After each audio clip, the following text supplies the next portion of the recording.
So today is a special topic lecture. I might do a few questions related to this topic, which is nervous system starter steps. So I'm going to say that one more time, nervous system starter steps. And the reason why I wanted to do this topic is a lot more people are finding me here. A lot more people are realizing that stored traumatic stress isn't just for those who have been brought up in war and natural disaster and significant severe abuses and all of that. It happens right across the street from me. You know, I hear it when I hear children being treated poorly verbally. I see it when I'm just out in the world in this civilized society that I am living in. And yet we don't realize that these little micro traumas, not microaggressions, micro traumas, toxicities that are imparted on us stick with us.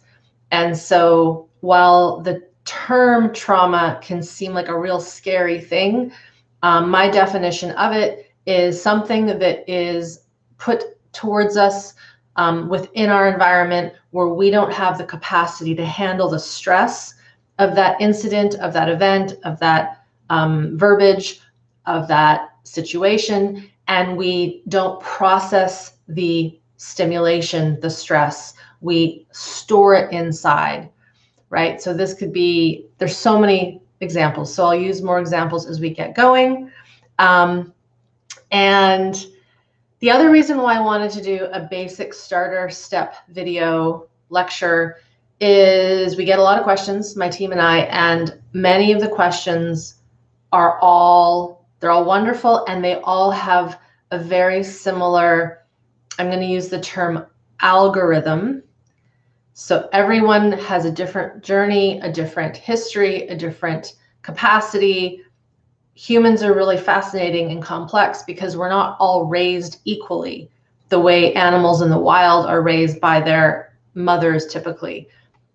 Ours are so different. And so even though there's this difference in how we have been raised, many of us, and how we have gained regulation or not gained nervous system regulation, there is a sort of set protocol, if you will, that I bring my students through. And so I'm going to speak to some of those today. The first thing to understand about our nervous system and what it is that there are many parts to our nervous system. So for example, I'm going to do a real basic overview, and then I'm also going to suggest other videos for you to watch so that you can follow your own adventure after this and dig into more things. So our nervous system, when I say nervous system, what I'm meaning is autonomic nervous system. So I'm going to say that again, autonomic nervous system. I also will dub this for short the ANS, the ANS.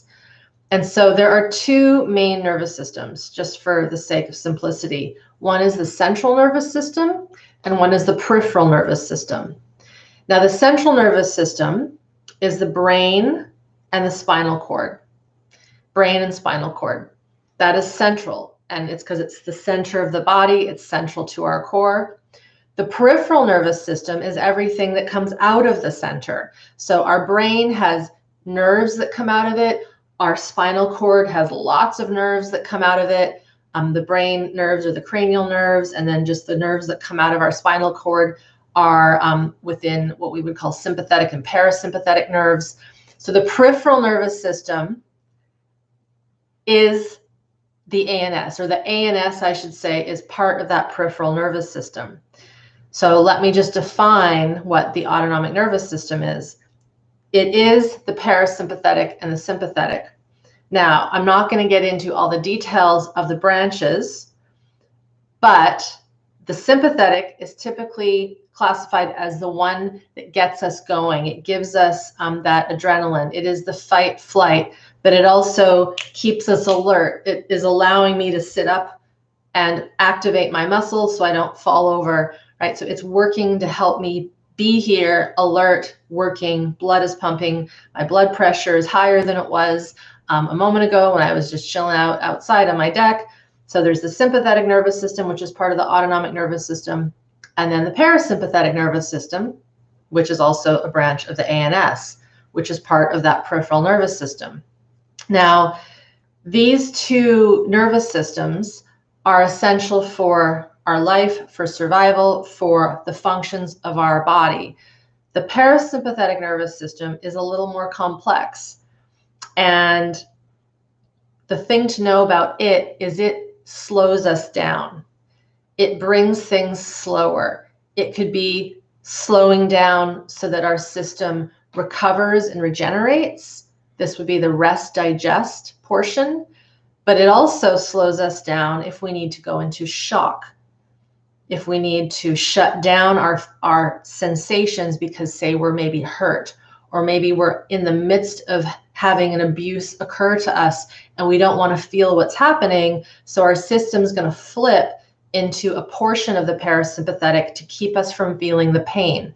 If I cut my arm or I have a broken bone, there will be an adrenalized response, but over time, shock might set in so that I don't bleed out, so that I don't feel the pain. That's where the natural chemicals that numb us come in.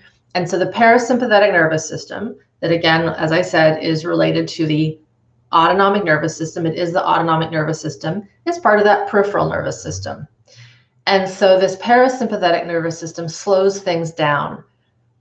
It's really important to understand the depths of the parasympathetic nervous system. Some of you have said you're here for chronic illnesses, trauma, PTSD, etc. When our parasympathetic nervous system is more turned on towards that shock state, we would also call this the freeze state, the shutdown state, the functional freeze state. While useful in the moment, it is detrimental long term. And the bulk of our ailments and troubles and the things that humans do to other humans that aren't right and aren't good and are harmful are usually because a person is living in some form of shutdown, some form of freeze. So there's fight, flight, which is the sympathetic that gets us to fight, flee, but it also gets our energy going. But then the freeze, which again is important, we don't want to live in it, because when we're living in that freeze, think of the system being in a sluggish conservation, low oxygen, low blood flow to the brain, to the muscles, to the digestion, etc.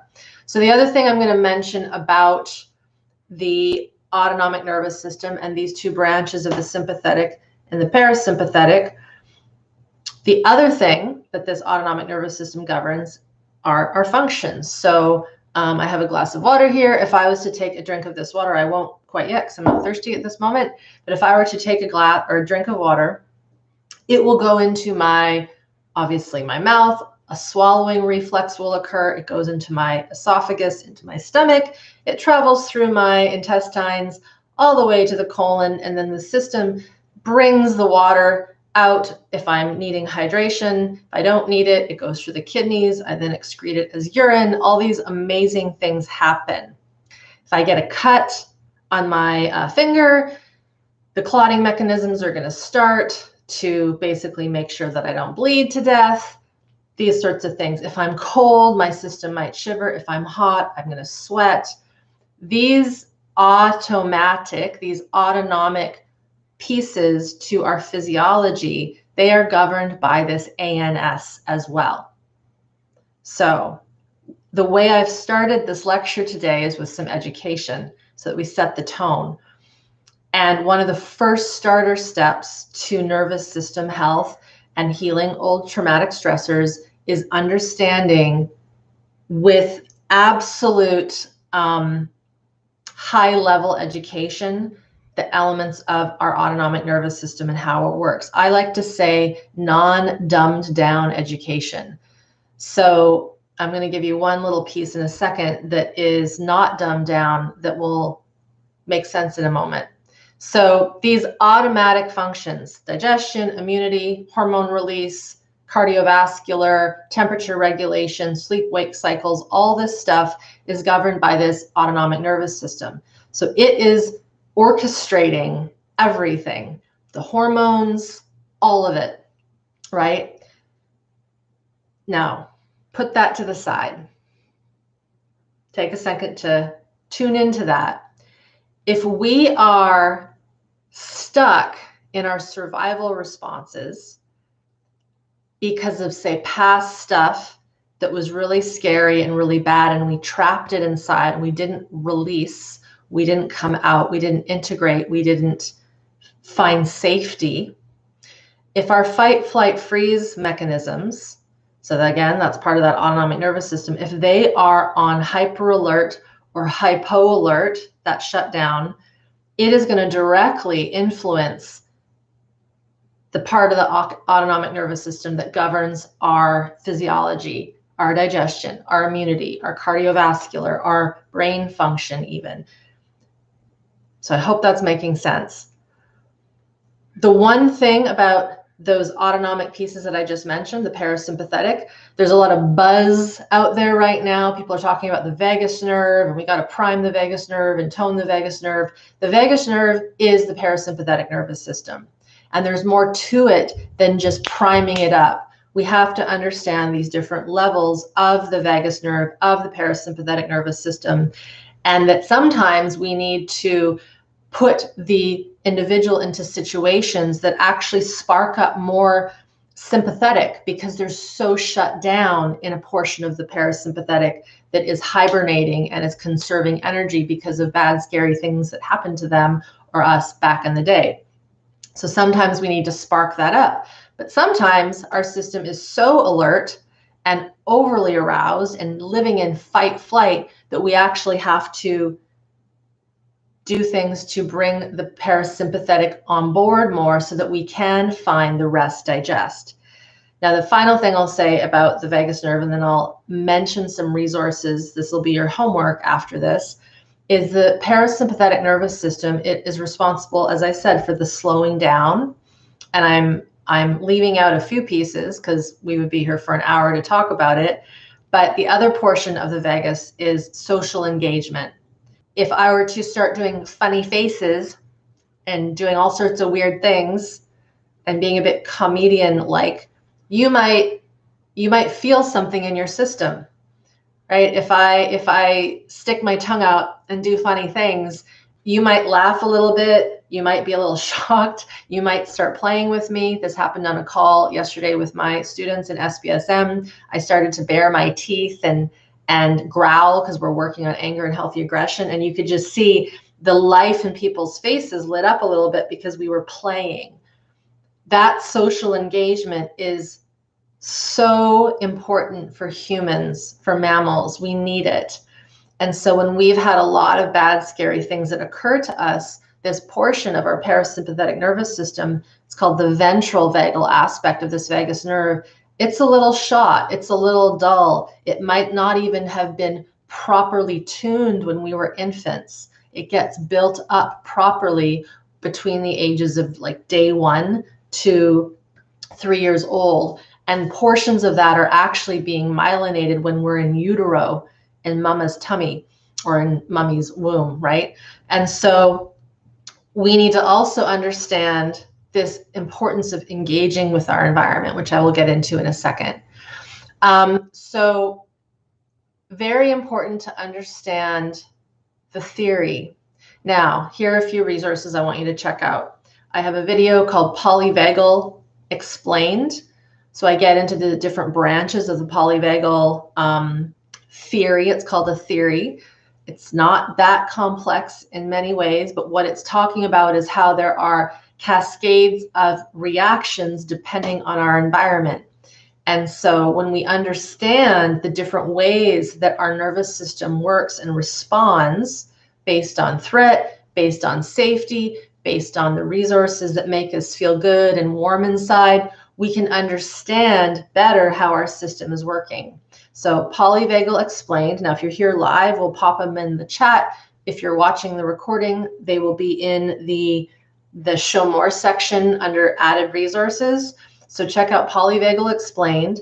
I have done, I think more than one, but I know I definitely have done one special topic lecture on the vagus nerve, on the polyvagal theory. So check that out. It has been recent.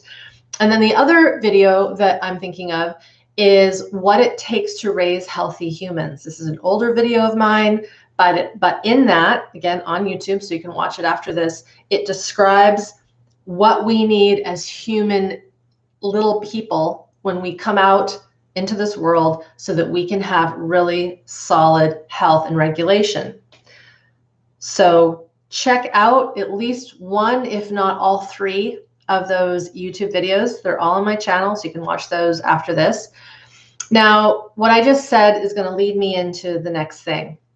So when we were little and when we come out, if we don't have that solid, healthy, safe connection, and like I said a second ago, this doesn't have to just be parents that are incredibly abusive or war-torn environments, famine, all that kind of stuff. It can be, and my best example is mom and dad just don't like each other, or the caregivers don't like each other, or the caregivers are really stressed due to multiple jobs. Maybe their own system is sick. Maybe they're caring for elderly parents.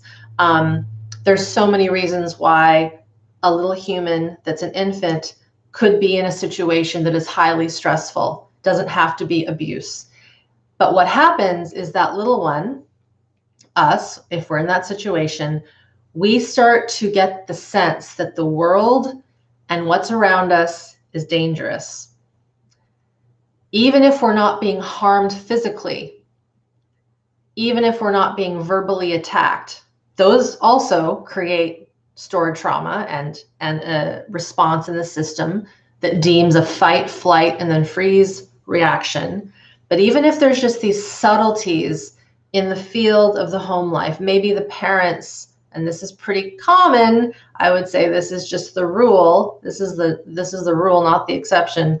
Most of us were raised, again, I'm generalizing here, by family members that had not A, understood what you're learning today, and B, haven't worked on their own past traumatic experiences, their past events, the harms, the hurts, all these things. And so we can only give what we know as humans when we have new ones to look after. So understanding that the environment that we're in will determine how safe we are. And then we become adults, and now you're here learning this, and you're saying to yourself, my God, Irene, I didn't have safety. It wasn't safe for whatever reason it might be. And then you might say, well, am I screwed? Am I not ever going to be able to heal? And the answer is, yes, you can heal. And you have to understand these pieces and then get into the practices. The thing that's cool about the human system is we have this thing called neuroplasticity at our fingertips and within our cells. Neuroplasticity goes both ways. Neuroplasticity can create addiction and cycles of depression and pain. It grooves us in a certain way, but it also allows us to break out of those cycles, out of that wiring, out of those instructions that our nervous systems are saying to us, danger, danger, danger, something's not right.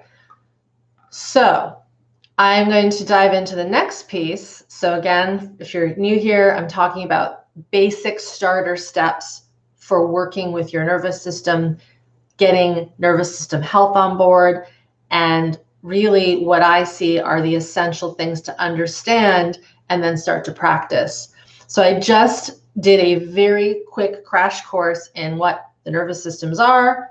Central nervous system, brain and spinal cord. Autonomic nervous system is part of the peripheral nervous system, which then governs the sympathetic and parasympathetic. And then I went into this element of when we are born into this world, we need to have safety to build up healthy nervous system regulation. If we didn't get it, that means as adults, we need to build that back up. We need to learn. It isn't enough for me to give you a bunch of audio lessons and just say, go practice these without understanding how your system might respond, because every person, if you can recall a second ago, I said most of us humans have been brought up differently. Even in one family system, there will be differences in how parents, caregivers interact with siblings based on what's going on in the home when sibling A is born versus sibling B, the stress of the parents, all these sorts of things. Okay, so I'm going to go to my notes here just to make sure I don't forget anything. Okay, the next thing, so we just did a little bit on education. I want you to make a pact with yourself that you will learn more on the nervous system pieces, especially the polyvagal after this. I don't want to repeat those trainings and those lectures and those vlogs. The second thing is to understand what I call following biological impulse. After that, I'll get into the importance of orientation. After that, I'll get into the importance of feeling our body and how it moves. After that, I'll get into the importance of tracking sensation. And then I might touch a little bit on emotions, but emotions are not less important, but they kind of come after we get some of these baseline things on board. So if I go back to following biological impulse, so this is something that all of you can start to do to start to honor and respect the nervous system. And again, remembering that autonomic nervous system governs digestion, thirst, hunger, hormone regulation, cardiovascular, everything.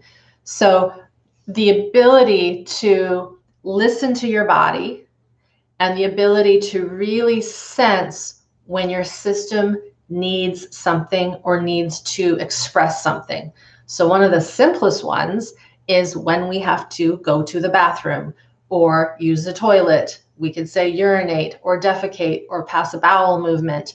However you wish to use the terms, because different cultures say different things. Really getting to know that. Now, you might be saying, God, Irene, that's just so simple. Why would you teach that? And the reason is that is a direct cue that we can listen to within our biology.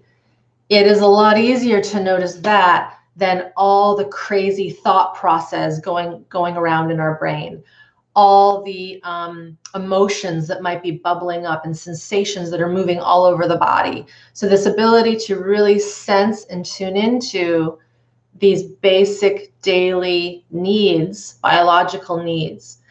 And so, you can let me know in the comments below how many people here hold in their urine or they feel pressure in their bowels and they ignore it.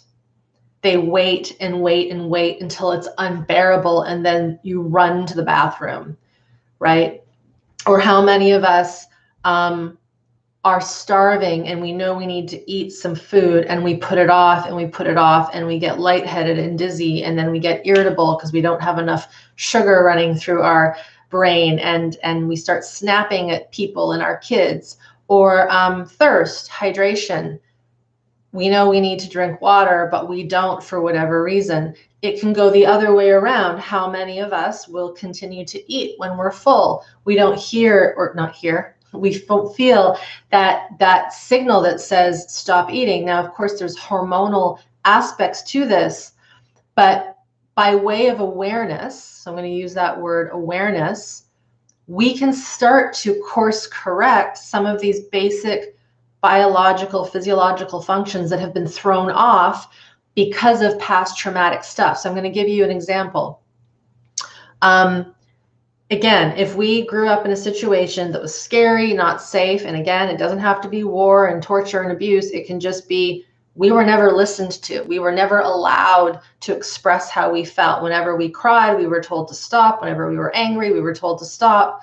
There was just none of the goodness of learning how to regulate this body of ours as little people. When we don't get the signal from the outside that it's okay to feel what we're feeling emotionally or express our creativity, think how many kids wanted to express and be funny or be creative, and that didn't fit the norm of the household, right? That common saying, children should be seen and not heard, or we don't do that in this family. This is a family that believes in XYZ. That is not for this family. We see this with a lot of kids who are creative.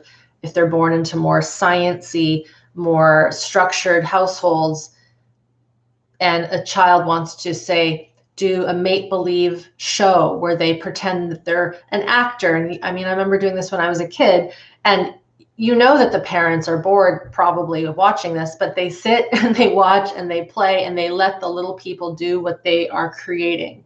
So if we weren't allowed to express that stuff, we start to go into, now I'm going to come back to that education, our survival mechanisms. So now I'm going to start bridging back to the first thing, is the importance of understanding our nervous system and the education. We start shutting down because we realize, I just tried to express something, this wasn't safe, so I'm going to have to basically shut down a part of me. The thing is, when you're 3 or 4 or 5, or when you're that baby crying, looking for attention, not attention, but attunement because something isn't right, the child, the infant, doesn't say, I think I better shut down because parents aren't paying attention. Yeah, I better turn my fight, flight. Oh, fight, flight wasn't working. I better put my freeze response on and numb out. The child doesn't think that. The human doesn't think that. There's a reason it's called autonomic, automatic. Autonomically, automatically, that freeze response comes on. And then you get the little person who slowly starts to become confined to their circumstance, and they start to go inwards. They start to become introverted. Or the flip side can happen. A child can defy and try to fight that.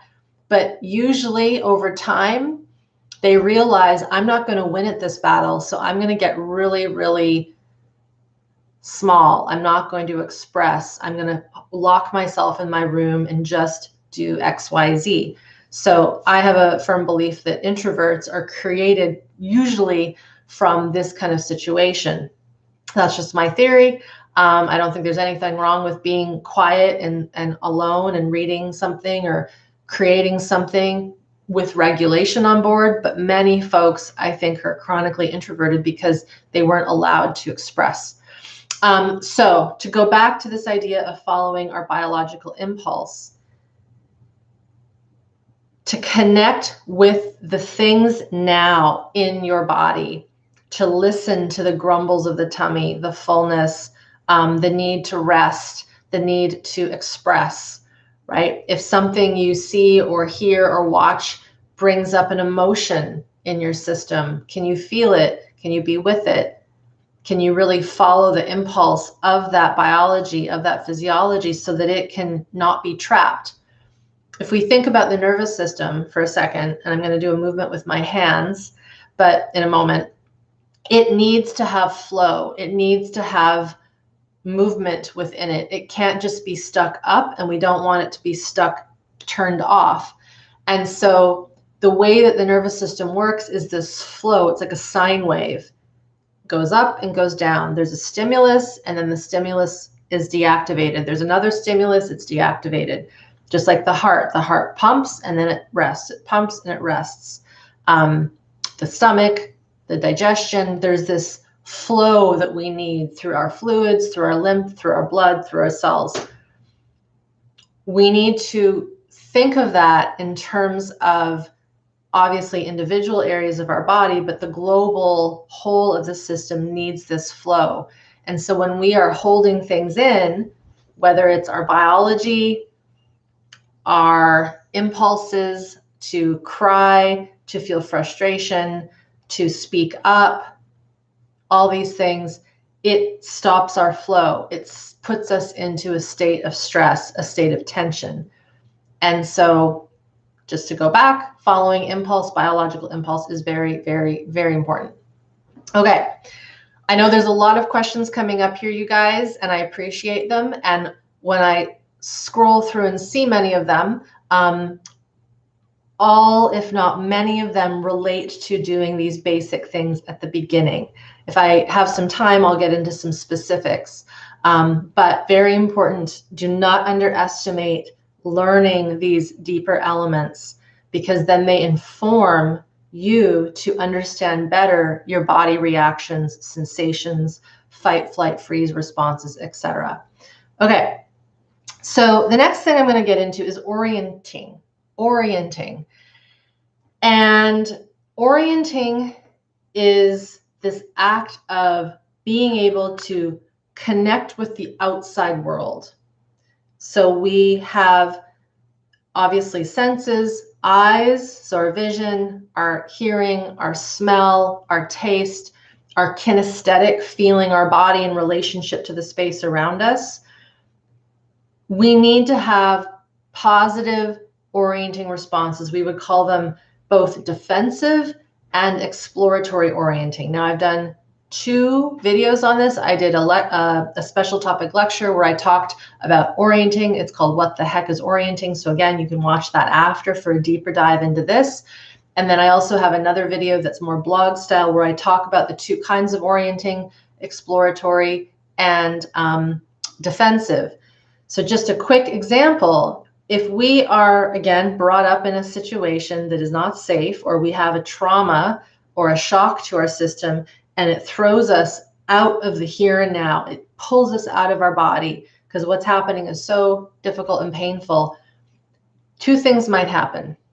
One is that we become hyper aware of the environment around us.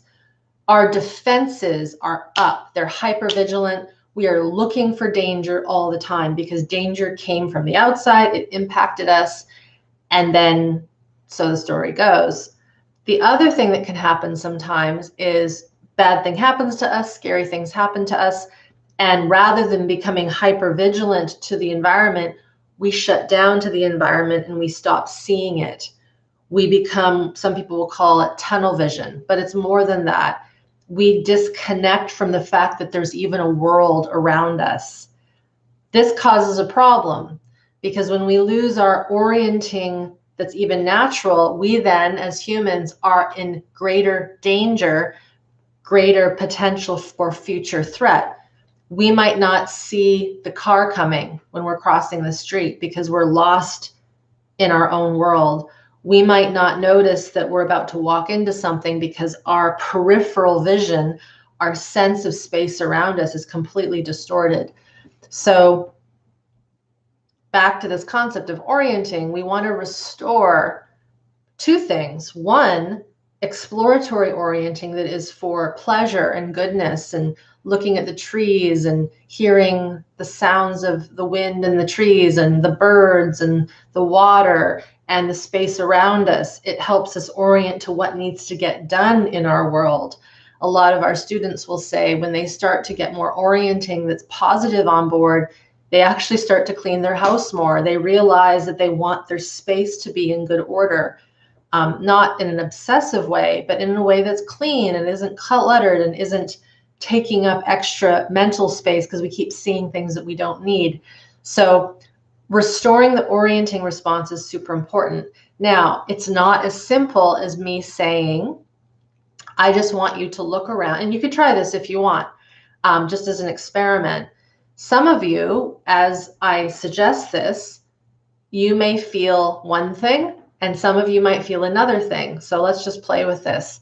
So if we were to say, or if I was to say, what would it be like for you to just take a pause from the screen, from looking at me, and allow your eyes or allow your hearing or your focus to go into the external environment, the external environment, to take it in, to take in the environment and just see what's around you. Maybe you listen to what's around you. And it's not something that's done really quickly and abruptly, but just a slow, easy, I'm sort of slowing my speech down to convey that.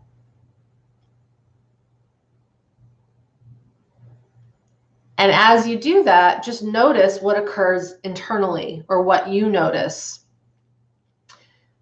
Now, one person just wrote, it feels scary. So that is a great observation. Some of you might say you took a breath. You actually felt a settling. Now, why would there be two very opposing effects of something that's similar? It goes back to what I said about 25 minutes ago or so. All humans here, we've been raised differently. We've had different experiences. We've had different practices. Our nervous system was wired differently when we were young. I saw a few people mentioned pre-verbal trauma. I'll touch on that. Someone said made a big sigh. So that's a releasing of stuff. Someone said I felt anxious. Someone said I got shivers. So shivers can be a sign of actually tension and stress releasing. Tears might come up. Aggression might come up. Now, the reason why it's so important to tune into this is because we were brought up differently, which means that the way we were brought up will determine how safe it is to actually orient to the outside world. If the outside world wasn't safe, then the last thing we might want to do is look and see what's around us, because what's around us historically wasn't good. It wasn't safe, right?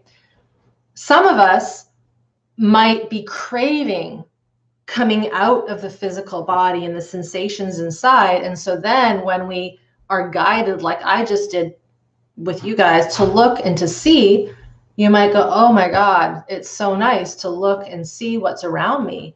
So wonderful. And so here's what's interesting is that you then might say, well, if it's scary, what do I do? And this is where we have to go a little deeper. And maybe it is tracking sensation, which I'll get into in a second. Sometimes maybe going out into the environment isn't safe way over there, but maybe it's safe to just orient to the glass of water you have and just feel it and feel the contact. This is why, having a hot cup of liquid can be very satisfying, can be very soothing. It brings us into something on the outside. It comes into our system, and it's a bit of a stimulation that helps calm us. I think this is why a lot of people love essential oils, for example, smelling flowers. These sorts of things can reorient us to something that is a little more pleasurable and good.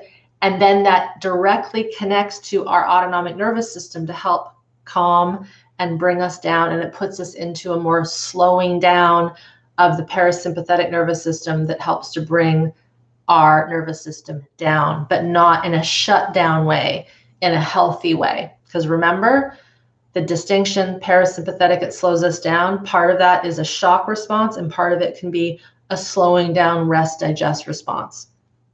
Okay, so that is just one little starter entry point into something that we want to work with. Now, someone asked here, what if it's both?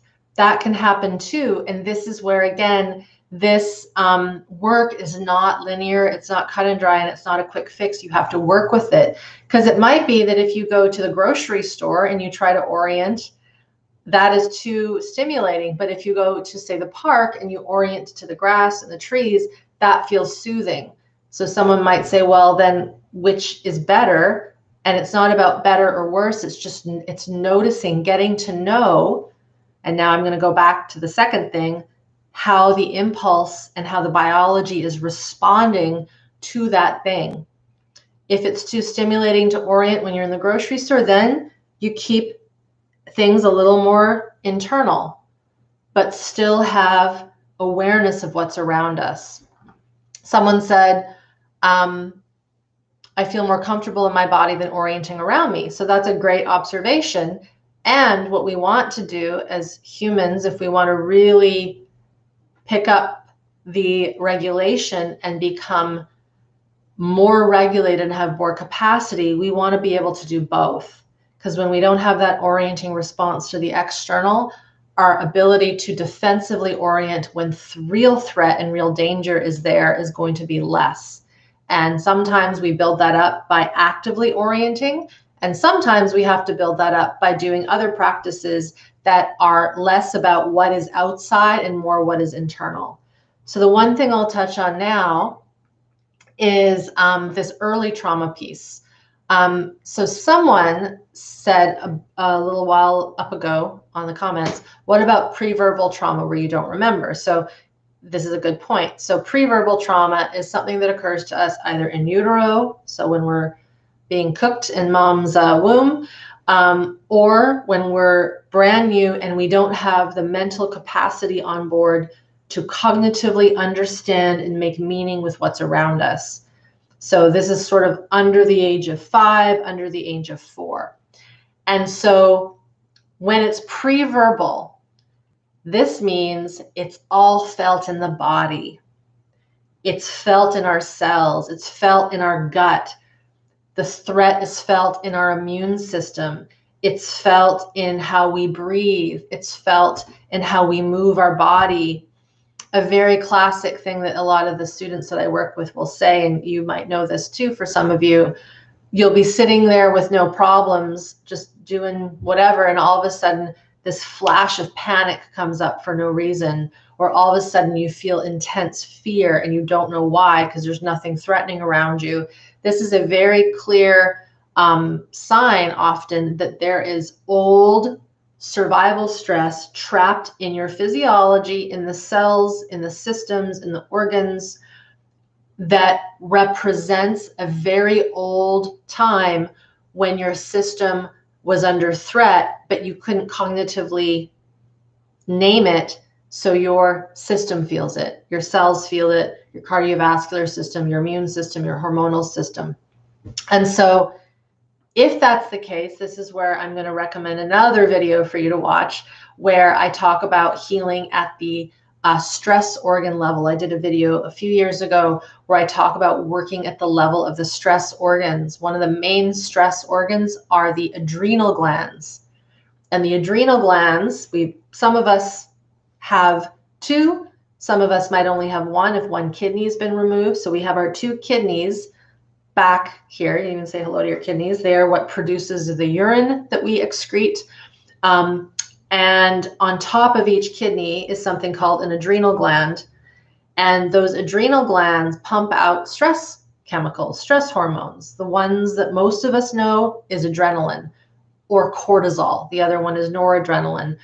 And so adrenaline and cortisol are secreted when there is a threat. Adrenaline is the quick acting one, but if that threat continues over a minute or 2, the system starts to excrete cortisol.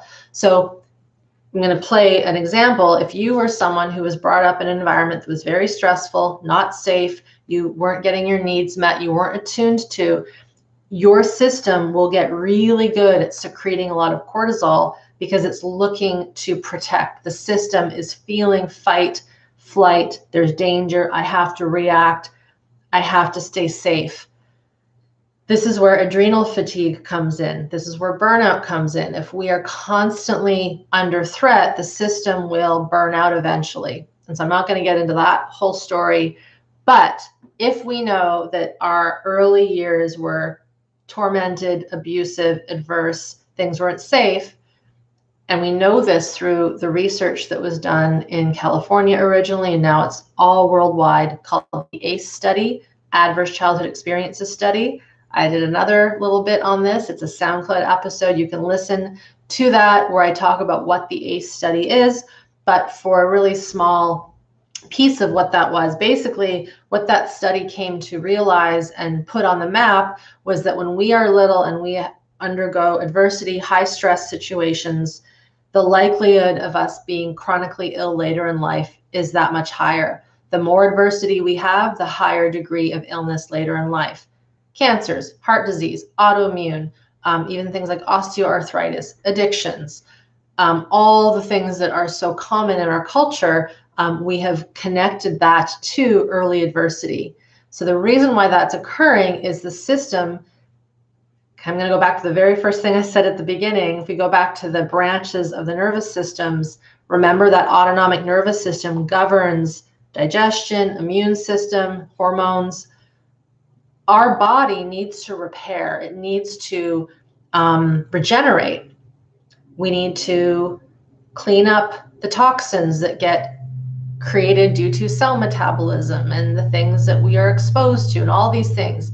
But if we are constantly in a state of fight, flight, freeze, trying to defend and protect our physiology because the environment isn't safe, what do you think is going to be spared? What do you think is not going to happen? The housekeeping isn't going to happen. The digestion isn't going to be good. The cell repair isn't going to occur. The immune enhancing functions aren't going to happen. Our heart will be stressed because we're constantly looking for danger as an adult even, and that's right. So we carry this stuff into our adult years. So this piece of preverbal trauma is really interesting because a lot of us are working with this and we don't even know that that's what it is. But one of the telltale signs, and someone said, oh, that happens to me, I just saw, is panic out of nowhere, anxiety out of nowhere, feeling under threat for no reason, not thinking that anyone in the world is safe. A very common thing that people will say when they have experienced and lived through early developmental trauma, preverbal trauma, is the world is not a safe place. No one is to be trusted. I can only trust myself, and we're all going to die. Nothing is safe. Even though they might be in a home, four walls, roof over the head, food in the refrigerator, and even maybe there's a healthy partner or spouse and there's friends and community, but there's still this distrust. Even though the mind knows these people are safe, the physiology is saying, not safe, stay out.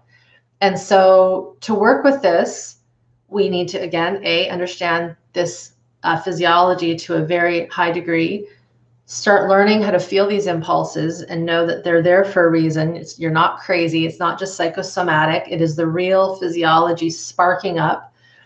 Working with the stress organs. Now, this is something that I do in my larger program, Smart Body, Smart Mind. We run that once a year. We'll do it again next year in April. But there is a video that I've done called Working with the Stress Organs. Check that out. Learn a little bit more about it. And the basics of connecting to the impulse, feeling the environment, and trying to decide, do I need to be a little more internal, a little more external? Just that alone, that self-awareness, installing more safety with boundaries, for example, can be very useful when we've had preverbal trauma. And often it can be tough for someone to express a boundary when they've had preverbal trauma. So a boundary would be saying, I don't like that, or no, please don't do that. It could also be asking for help. Remember, I said a second ago, this concept of the world is a dangerous place. No one is to be trusted.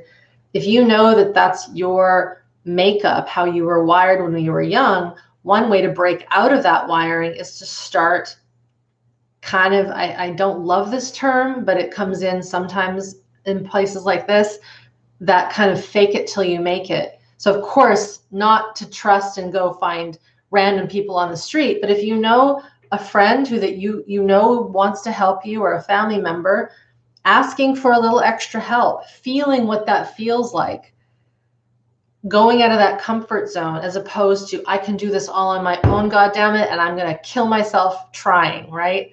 This is where breaking out of that field energy can be really useful at showing the unconscious nervous system, oh, look, I just asked my neighbor to help me with my garbage. I'm just making this up, right?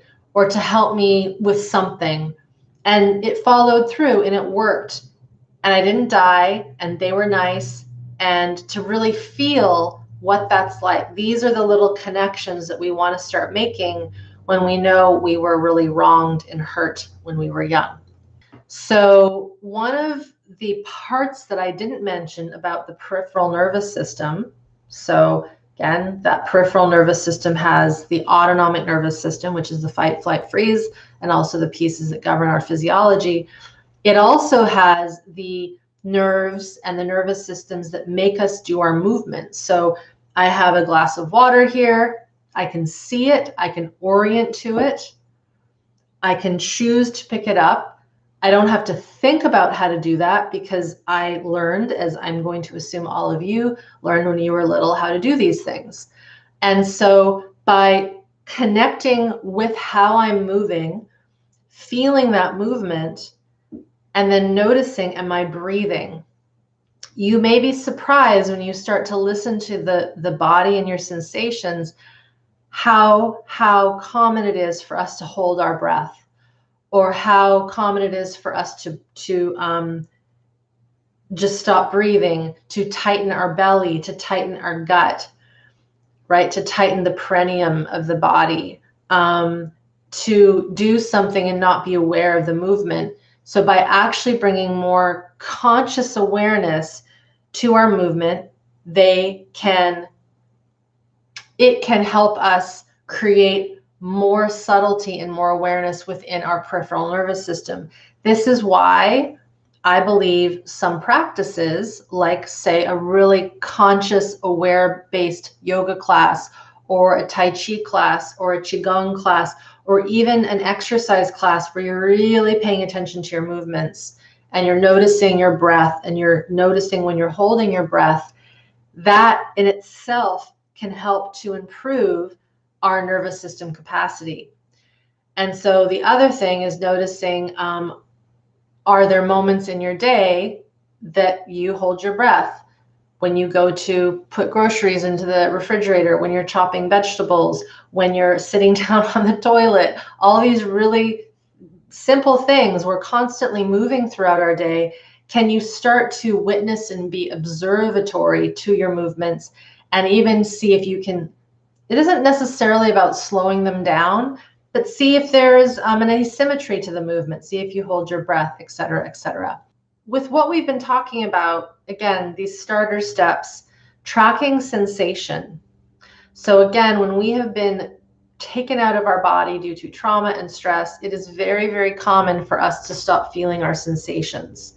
Now, it often isn't enough when we know we've been in freeze and shut down for so long to just say, for me to say to you, hey, just start feeling your body, right? Just sense what's happening. Sometimes there needs to be direction. And this is where certain things in our day-to-day life can prime us for that. So for example, when you shower, when you bathe, assuming that the water, of course, you feel the water, can you sense how the skin responds to the hot water, to the cooler water? This is where some of the practices of hydrotherapy can be useful. You get into a warm bath and you feel the sensations in your capillaries dilating because of the heat. Or you have a cool shower, you feel the sensation of the skin constricting a little bit because of the coolness. Putting your feet in a warm bath of water, feeling how that shifts the internal physiology.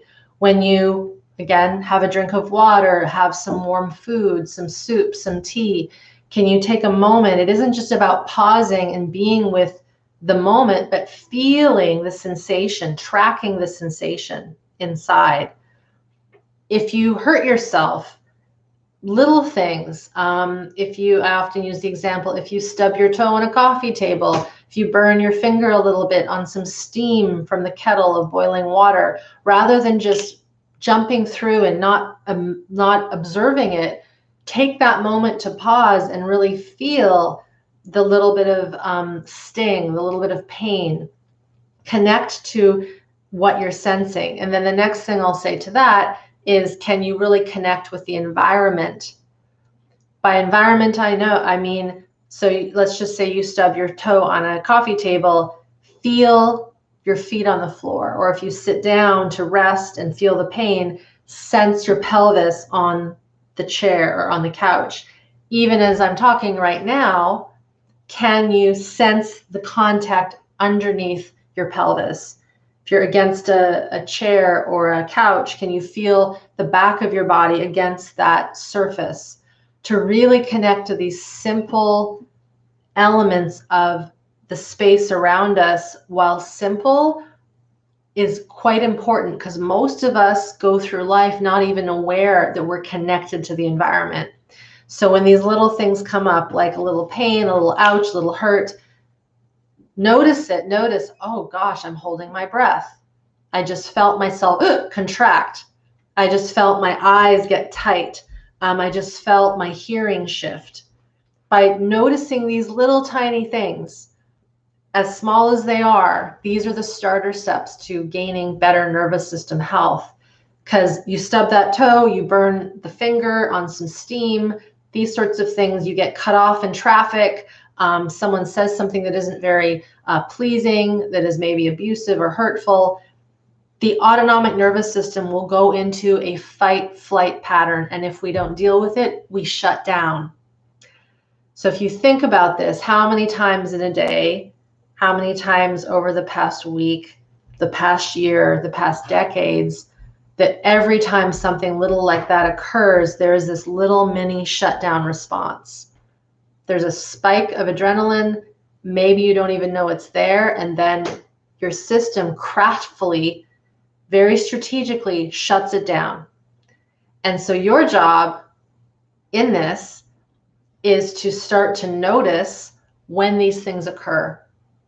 And believe it or not, by just doing that, you will gain an entry point into the way in which your system is wired to deal with stress, adversity, potentially traumatic situations. So just to review, wanted to cover some of the basics today.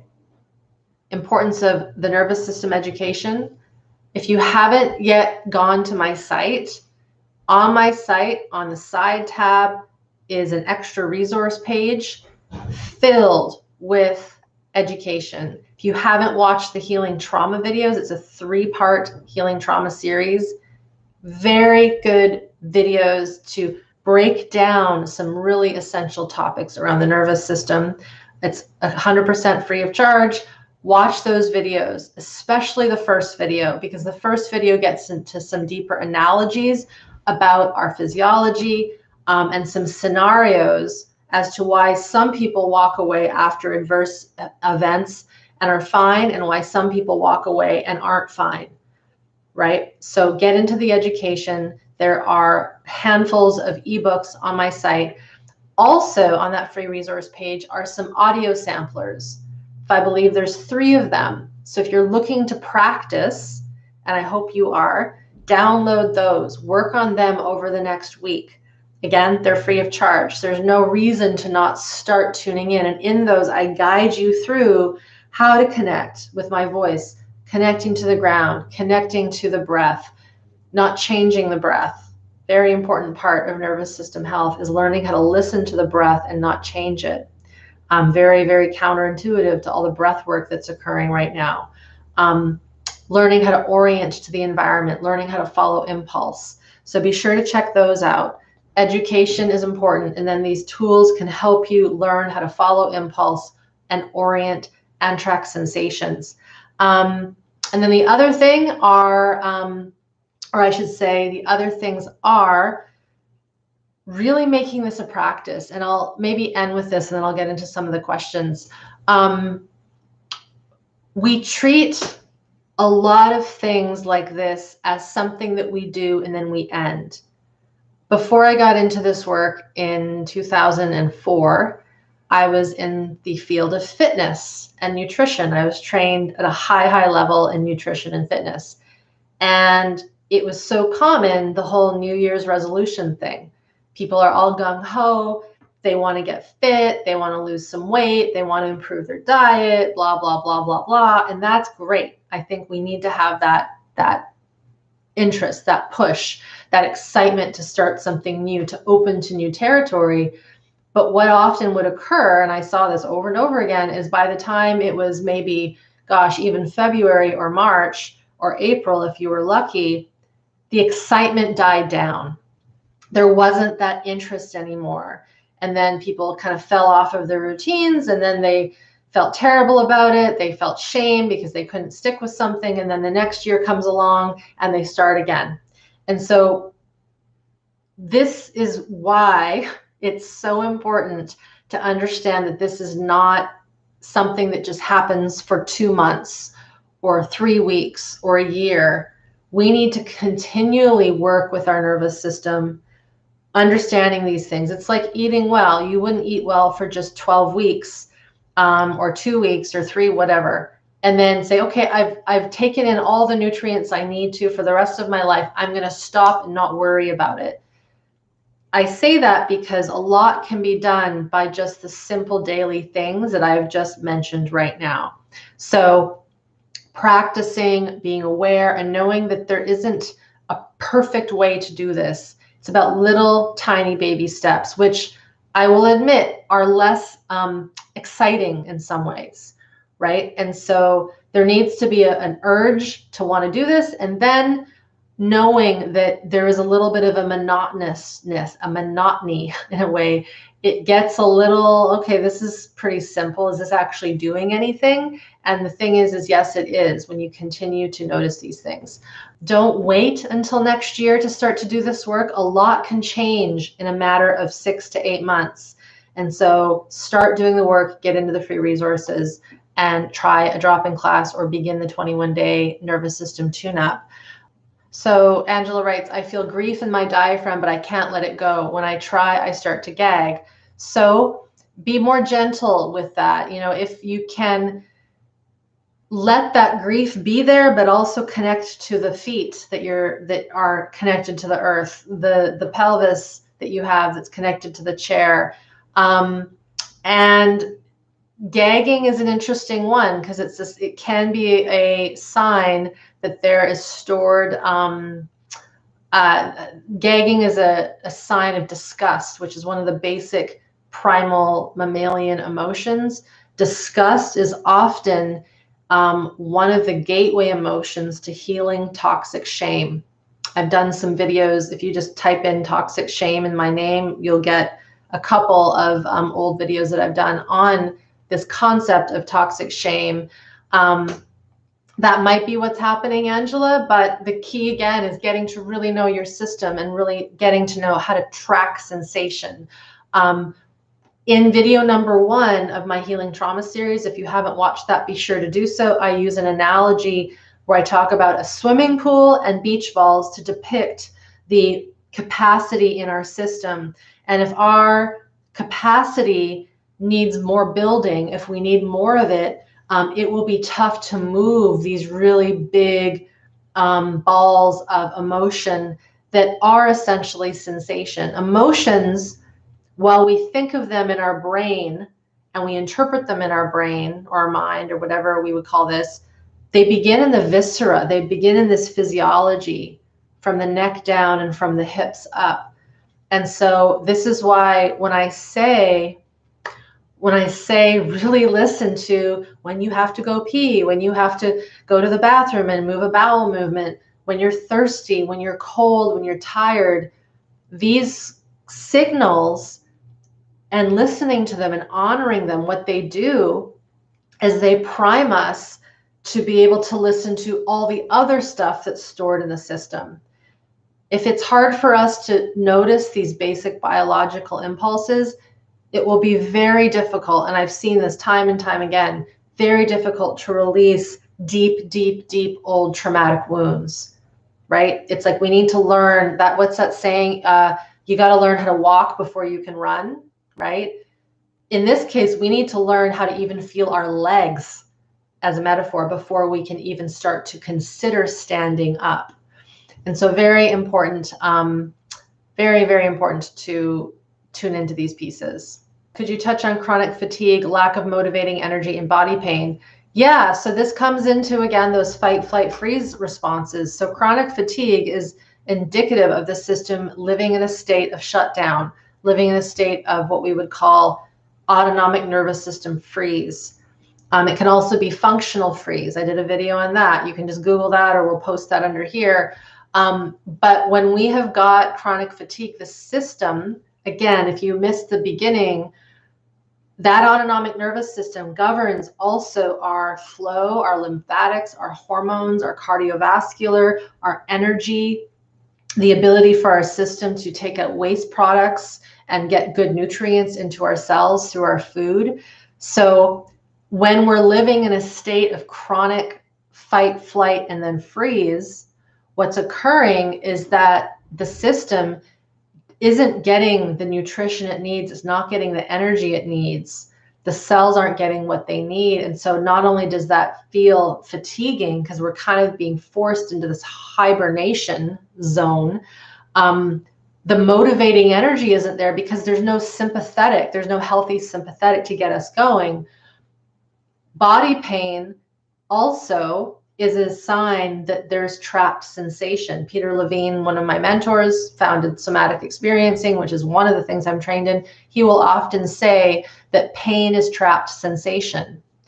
And again, I see this time and time again with myself, my students, when we're not aware of the sensation that's trapped or the emotion that's trapped or the anger, aggression that's trapped, it's like having a toxic bomb in our system. And it wants to explode, but it's exploding inside in these pain signals. Now, of course, there's acute pain. Like if I broke my arm and the bone is broken, that's acute pain. But then there's this pain that moves through the body that is more we would call syndromal in our field of work.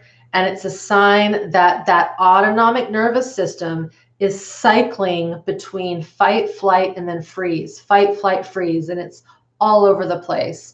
This is what creates things like IBS, Crohn's, autoimmune troubles, deep depression, chronic anxiety, things like Raynaud's, RSD, migraine headaches, severe premenstrual syndrome. The list goes on and on. What occurs when our system is stuck in this zone of the shutdown response, running the front of the bus, but under that shutdown is a shit ton of fight flight energy that never got resolved. It never got released. It never got felt. And so I've done some, again, many videos on that. If you just, again, look up chronic illness, Irene Lyon, I did one a long time ago, how chronic illness is set in. We can link that as well. But yeah, this is 100% related to these autonomic nervous system responses. Someone says, I sweat and burn up the second I get stressed or uncomfortable. Why is that? So that's a sign of the sympathetic nervous system, that fight, flight. It's going on high alert. The system is in danger mode. And so the heart rate goes up, the energy, the adrenaline and cortisol, it literally is like there's a tiger or a grizzly bear chasing me. I better get these internal mechanisms acting so I can flee. But the trouble is that often these stresses are common day. There really is no tiger. There really is no grizzly bear chasing us. It is our nervous system physiology that has been primed to get stuck in this fight flight, usually from past experiences that were not properly attended to and attuned to. And like I said, this can go back all the way to when we were little babies or even in utero. If a little one growing inside of mom is constantly feeling her stress chemistry and she's frightened and she's under duress and she's worried about where the next paycheck's going to come or how to put food on the table, or she's in argument and toxicity with the environment she's in, her system is going to be going into severe stress mode all the time. Those chemicals reach the fetus, right? They reach the fetus through the umbilical cord. They are bathed. The little one is bathed in that stress chemistry. And so again, I just give that as an example because we underestimate that 9-month incubation period, for example. Also, again, when we're young, if again, as I mentioned a second ago, we have constant threat. Things aren't safe. We're not being attuned to. We're not getting our needs met. We're being left to cry ourselves to sleep in our crib alone in the dark. These are real things that impact our physiology as adults. And so the sweat, the burning up, the heat, it's the system revving into that sympathetic charge. And so this is where, again, I really urge you to learn more and start these practices, because over time that wears out the system. The system will not be able to recover and regenerate. A lot of our aging and chronic illness and degenerative diseases, yes, there's diet, yes, there's toxins in the environment, there's all these things that we know influence us. That's all real. And if we're living in this state of survival stress, We can eat all the great food in the world and do all the beautiful mind-body practices, but if under that there is a system that is terrified, it's not going to, it will help, but it will not help us to the degree that we think it will. And this is where a lot of folks will say, I don't know why I'm not better. I'm doing all these things that I was told to do, and yet I'm still terrified. I still have immune system problems. I still have gut problems. Someone said, thanks for explaining the monotony about the exercises. Yes, it can be very monotonous. Only once I stopped doing them for a few weeks, then I noticed the difference. 100%. 100%. It's kind of like if you're chronically dehydrated, you might not really notice that you are until you gain more hydration in your body. And then all of a sudden you have all this energy and your head is clear and you're like, what the heck, right? But we can get along, we can go on in this state of kind of chronic fatigue, chronic low-level stress, and not realize how much it's impacting us. It's kind of like sleep. Right? When we're chronically sleep deprived, we don't realize what it's like to not be sleep deprived. Kind of goes in that as well. Shannon writes, I can't understand how someone can think the world is safe with all the things that go on in it. That's a very good comment. I wanted to read that out. But here is the thing. Yes, there's a lot of bad stuff going on in the world. Lots of war, lots of injustice, lots of violence. I mean, it's happening in people's homes right now with children being abused by their own parents, right? Like, let's just even keep it close to home. This stuff is always occurring. And how we were wired when we were young, the way that our system was wired will determine how we see the world when we are adults. So if we had a wiring of complete, utter dysregulation and unsafety, even if the world looks safe and we're in a really good place, there will be an underlying part of us that is suspicious of even things that are good. And so one of the things that's super, super important is to understand that when we gain more regulation and we find more safety at the cellular level, which happens and can be built with time and with practices, and this is what we do in my programs and courses, even with the craziness of the world, we start to feel internally safe in our body, in our cells. And then that is what allows us to see the crazy stuff in the world, but not get sucked into it, not get, what's the word I'm looking for, hijacked by it. But what's occurring right now is there's so many people who are being sucked into these things that are terrible, not even realizing the reason why it's so attractive and it's so easy to focus is because their upbringing, their makeup, their cellular physiology expects danger. What I just said is really important, everyone. If we were brought up with unsafety and misattunement and not good attachment, and we weren't allowed to express and be ourselves, we will not see goodness even when it's right in front of our eyes. And we will refocus and be hyper alert on all the bad. Now, yes, there's lots of bad stuff happening, but there's also lots of good stuff happening, right? So this is a very important distinction. And when we can really get into our physiology and work with it, we are doing the work to help heal the world. That's my opinion, but I believe it pretty strongly. Can you speak to shame around connecting to our biological impulses? Sometimes it feels a little overwhelming to consider taking back control of my life when I've spent decades resisting. Yeah, Kieran, this is just something we have. So we have to make a decision in our mind, right? In our thought, yes, I want to do this. But then we also, again, this is why I'm saying the deeper education is super important. If we were not ever allowed to express ourselves biologically, this came up in a training call with my students on Tuesday. We were talking about disgust and toxic shame. If a little baby is being changed, if their diaper is being changed by their caregiver, and the mother or the father or the nanny or whoever starts to make sounds of how gross the smell of the feces is or how disgusting this is, and not even in a bad way, but it's like, oh, you're so stinky, this is terrible. Like, well, let's get you changed. As simple as that sounds, that is sending a message to that little new human that their bodily responses are not okay, that they are emitting things that aren't okay, how we're touched by our caregivers with certainty and connection. If we're touched by someone and there's a nervous energy in their hands, we're going to start to shut down even feeling ourselves. If you've ever had a really bad body work session, you go and see a massage therapist, for example, and you can tell if they're not settled in their body, they're not grounded, because their hands feel a little shaky, right? Think of that with an infant over years, over months, being touched by another human that isn't solid and connected and safe in their own skin.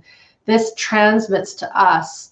And so to go back to your question, it's overwhelming to consider taking back control of my life. 100% expect it to be overwhelming. Expect it to feel a bit chaotic. You're asking to rewire programming that was maybe in your system before you were even born, right? Through the ancestors that came before you.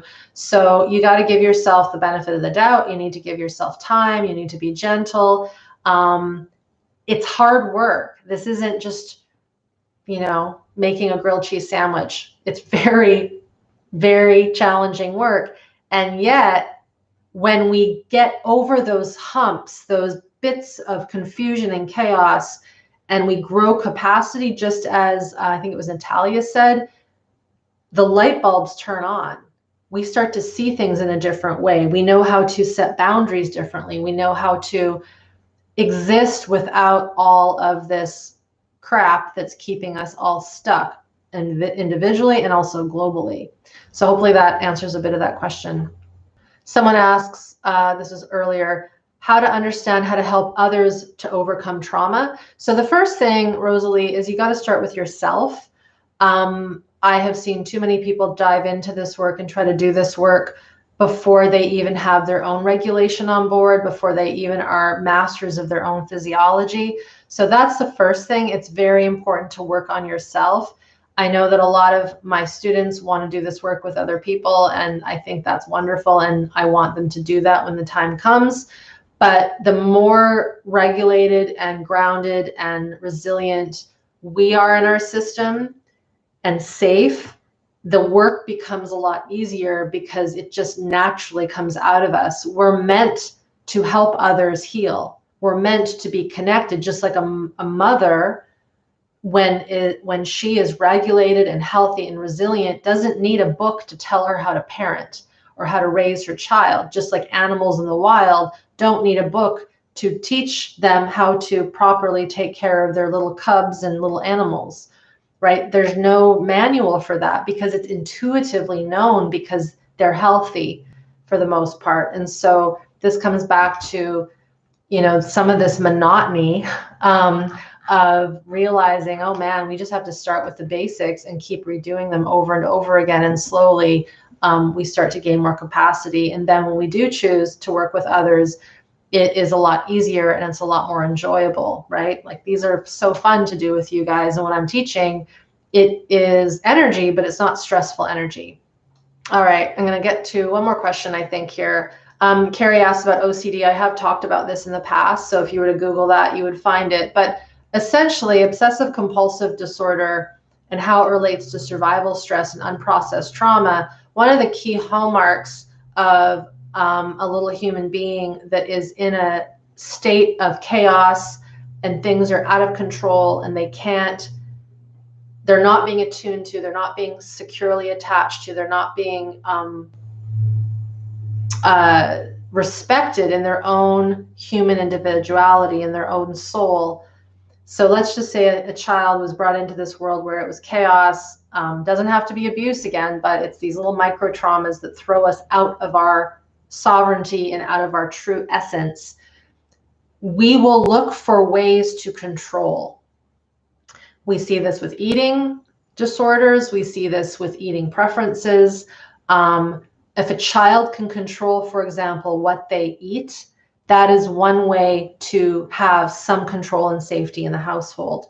So OCD, being compulsive and obsessive with certain things, with certain habits, is a way to find control. It's a way to predict and know what's going to happen, right? And so it can be this way of containing a lot of anxiety, a lot of pressure, a lot of tension that is often related to early on. And so this is where, again, it's important to understand why is that behavior occurring, because it's a behavior, just like addiction. Again, we've connected, and Gabor Mate has done a lot of work on this, the connections between addiction and trauma.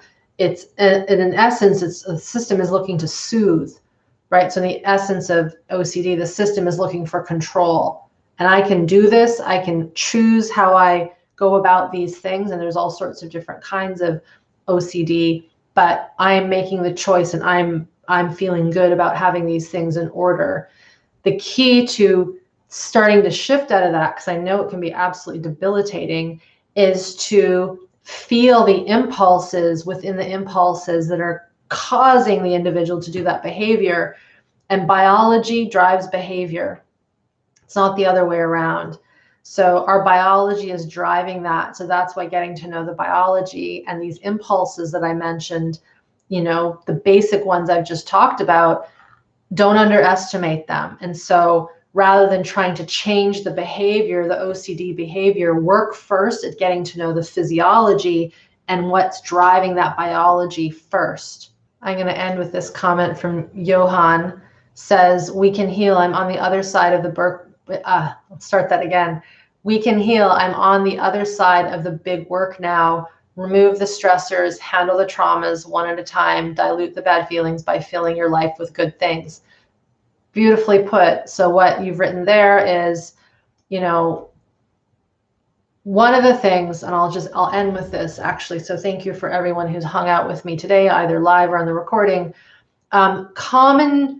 The way that often therapy has worked in the past and still works with dealing with lots of traumas is to analyze the thing that happened to us that was bad.